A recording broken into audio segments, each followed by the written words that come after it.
किसी भी सोसाइटी के ग्रोथ के लिए सबसे ज्यादा इंपॉर्टेंट होते हैं वहां के यूथ, क्योंकि जब तक यूथ ग्रो नहीं करेगा तब तक सोसाइटी ग्रो कर ही नहीं सकती है।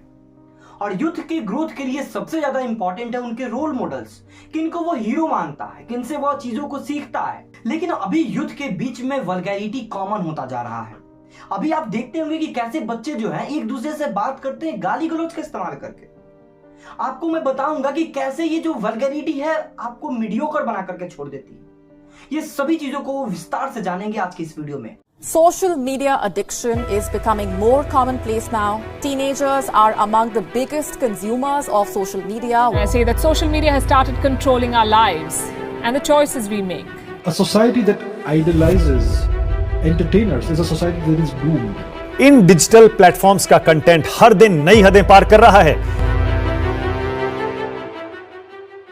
नमस्कार, मैं राजकुमार, आप देख रहे हैं द क्लैरिफायर। एंटरटेनमेंट के नाम पे आज आपको अश्लीलता परोसी जा रही है, वायलेंस परोसा जा रहा है, गाली गलौज परोसा जा रहा है, घटिया गाने परोसे जा रहे हैं और इसको आप एंटरटेनमेंट कहते हैं।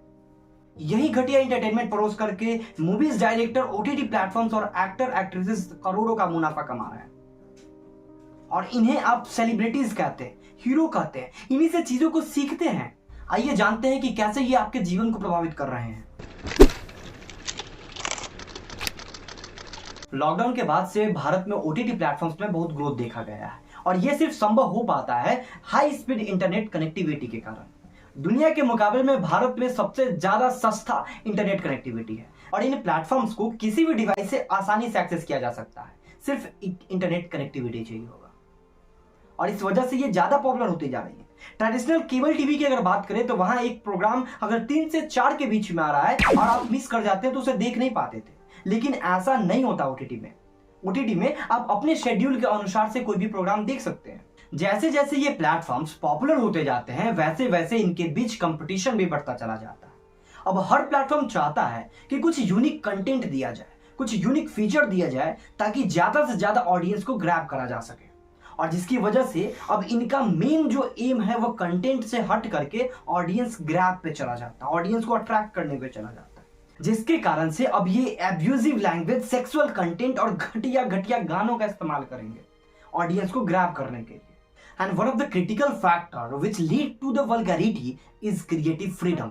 ये वेब सीरीज के क्रिएटर्स के लिए एक ऐसा प्लेटफॉर्म हो जाता है जहां पे ये किसी भी चीज को एक्सप्रेस कर सकते हैं without the involvement of the censorship board and which may lead to the use of language and behavior that is more provocative. Bijapur, sacred games और पाताल। कैसे न जाने कितने ही वेब सीरीज हैं जिनमें पूरी तरीके से वल्गैरिटी भरा पड़ा है।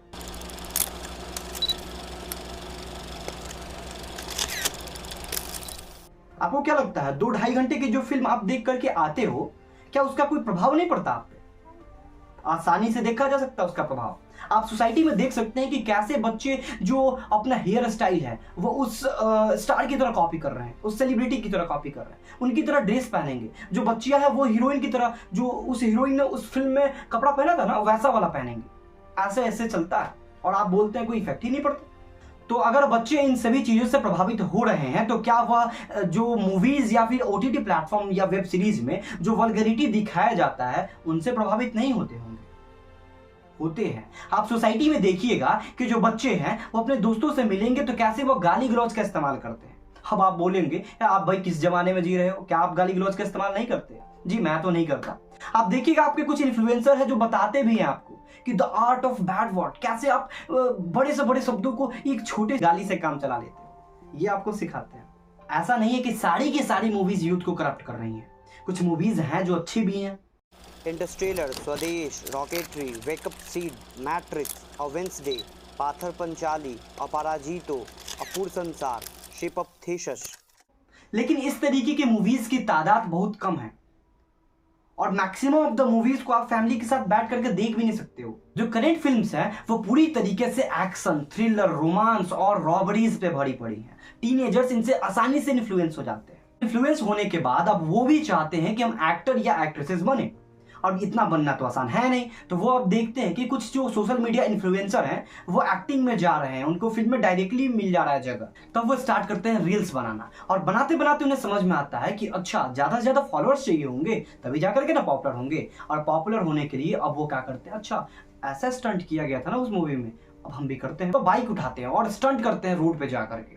फिर आप देखिएगा हाईवेज पे जाकर कार रोक करके डांस करते हैं। फिर जाकर के वो ट्रेन के ऊपर से कूद जाते हैं, कभी ट्रेन के खिड़की के बाहर निकलते हैं, दरवाजे के बाहर निकल करके वीडियो शूट करते हैं ताकि पॉपुलर हो सके। और आए दिन इस तरीके की खबरें मिलती रहती हैं। न सिर्फ बच्चे बल्कि बड़े भी इससे इन्फ्लुएंस हो रहे हैं। बड़े भी अब इस तरीके की वीडियोस बना रहे हैं। आप देखिएगा कि आपके समाज में कुछ इस तरीके के लोग होंगे जरूर जो इस तरीके की वीडियोस को बनाते हैं। कुछ लोग तो अलग ही प्रकार के वीडियोस बना रहे हैं। कोई किसी को गाली देकर के रोस्ट कर रहा है, तो कोई फुअर कॉमेडी कर रहा है, और इस तरीके की वीडियोस बना करके लोग सोशल मीडिया इन्फ्लुएंसर बने जा रहे हैं। जब आप इन लोगों से पूछोगे कि why do you make videos, they will say name, fame and money, that's it. जब फुहर से फुहर कॉमेडी करके दूसरे को गाली दे करके रोस्ट करके जब नेम, फेम, मनी मिल ही जा रहा है, तो कौन जाएगा साइंस का इक्वेशन सॉल्व करने, फिजिक्स का एक न्यूमेरिकल सॉल्व करने, मैथ सॉल्व करने? कौन जाएगा जी इतना मेहनत करने? रिसेंट स्टडीज की बात करें तो दुनिया भर में आईक्यू में डिक्रीज देखा गया है। वैसे आईक्यू जो है वो सेवरल फैक्टर्स पे डिपेंड करता है, लेकिन one of the factor is the entertainment industry, क्योंकि ये पूरी तरीके से आपको रियल वर्ल्ड से अलग रख देता है। और आप यहाँ जाते भी इसीलिए हो ताकि आप रियल वर्ल्ड के टेंशन को रिलैक्स कर सके, वहां जाकर के खुद को रिलैक्समेंट महसूस कर सके। लेकिन दिक्कत तब स्टार्ट होता है जब यहाँ आप अपना ज्यादा समय इन्वेस्ट करने लगते हो, तब ये एडिक्शन की तरह काम करता है और ये एडिक्टिव बनाया भी जाता है। आप सोचते हो कि मैं जाकर के एक एपिसोड देखूंगा और फिर चलाऊंगा अपना काम, फिर करने लगूंगा, या फिर सोशल मीडिया पे 5 से 10 मिनट के लिए स्क्रॉल करूंगा और फिर चलाऊंगा अपना काम करूंगा। लेकिन जब आप वहां से लौटते हो तो आपको पता चलता है कि 3 घंटा बीत चुका है, क्योंकि ये सारे के सारे प्लेटफॉर्म्स कुछ इस तरीके से डिजाइंड होते हैं कि आपका मैक्सिमम टाइम ये स्पेंड करा सके अपने वेबसाइट पे, और जितना ज्यादा आप टाइम यहाँ स्पेंड करोगे उतना ज्यादा उनको प्रॉफिट होगा। इस टॉपिक पर रिसर्च करने के दौरान मुझे पता चला कि बैंगलोर के 26 साल के एक लड़के को नेटफ्लिक्स एडिक्शन हो जाता है, जिसे national institute of mental health and neuro science में भर्ती कराया जाता है, जहां उसका इलाज चलता है। और पता चलता है कि लगभग वो 6 महीने से इस एडिक्शन का शिकार था। जब से उसका जॉब चला जाता है तब से वो लगभग रोज का पर डे 10-10 घंटा स्क्रीन टाइम उसका जाता था ओटीटी प्लेटफॉर्म्स पे। और जब ये इस तरीके की चीजों को करते करते करते एडिक्शन हो जाता है, उसके पेरेंट इस बात को समझाते हैं, बोलते हैं कि ये चीज को बंद करो, तब वह एग्रेसिव हो जाता है, एंग्री हो जाता है, उसके बिहेवियर में चेंज देखा जाता है। और इस घटना को अगर आप और डिटेल में पढ़ना चाहते हो तो नीचे डिस्क्रिप्शन में मैं लिंक दे रहा हूं, वहां से आप पढ़ सकते हो। देखिए, ये जो सिनेमा है, ओटीटी प्लेटफॉर्म्स के वेब सीरीज है या सोशल मीडिया है, ये आपके दिमाग को यूज करने से रोकती हैं, क्योंकि यहाँ जो कंटेंट दिखाया जाता है वो विजुअल फॉर्म में होता है। वहीं जब आप किसी किताब को पढ़ते हो तब वहाँ चीजों को आपको इमेजिन करना पड़ता है और वहाँ आपका दिमाग ज्यादा यूज होता है। तो ये भी एक कारण हो सकता है दुनिया भर में आईक्यू के गिरने का। अगर कोई आदमी उस तरीके के कंटेंट को देख रहा है जिसमें मेल या फीमेल को एक सेक्स ऑब्जेक्ट की तरह ट्रीट किया जा रहा हो, तो उसे बहुत ही बुरी तरीके से प्रभाव पड़ता है। उसका अपोजिट सेक्स के प्रति पूरा परसेप्शन ही चेंज हो जाता है और वो भी अपोजिट सेक्स को एक सेक्स ऑब्जेक्ट की तरह ट्रीट करने लगता है, जिसकी वजह से रिलेशनशिप क्राइसिस, सेक्सुअल वायलेंस और रेप जैसी घटना देखने को मिलती है। Entertainment is not just wasting your time, it is wasting you. देखिए, ये जो इंटरटेनमेंट है जिसमें वल्गर कंटेंट होता है वह आपको डम्ब और मीडियोकर तो बनाता ही है, साथ साथ जो ये वल्गर कंटेंट बनाने वाले डायरेक्टर हैं या लिरिसिस्ट हैं, स्क्रिप्ट राइटर हैं, ये भी डम्ब होते जा रहे हैं, ये भी मीडियोकर बनते जा रहे हैं, क्योंकि जो वल्गर कंटेंट का इस्तेमाल करके डायरेक्टर को नेम, फेम, मनी मिल जा रहा है, वह डायरेक्टर कभी भी एक एक्सीलेंट मूवी या वेब सीरीज़ बनाने जा ही नहीं रहा है, क्योंकि उसे जो चाहिए वो तो मिल ही जा रहा है। ये जो गवर्नमेंट है और जो जितने भी रेगुलेटरी बॉडीज़ हैं, इनको स्ट्रिक्ट कानून लाने की आवश्यकता है ताकि इस तरीके के वल्गर कंटेंट को रोका जा सके और एक साफ सुथरा कंटेंट आपके सामने परोसा जा सके।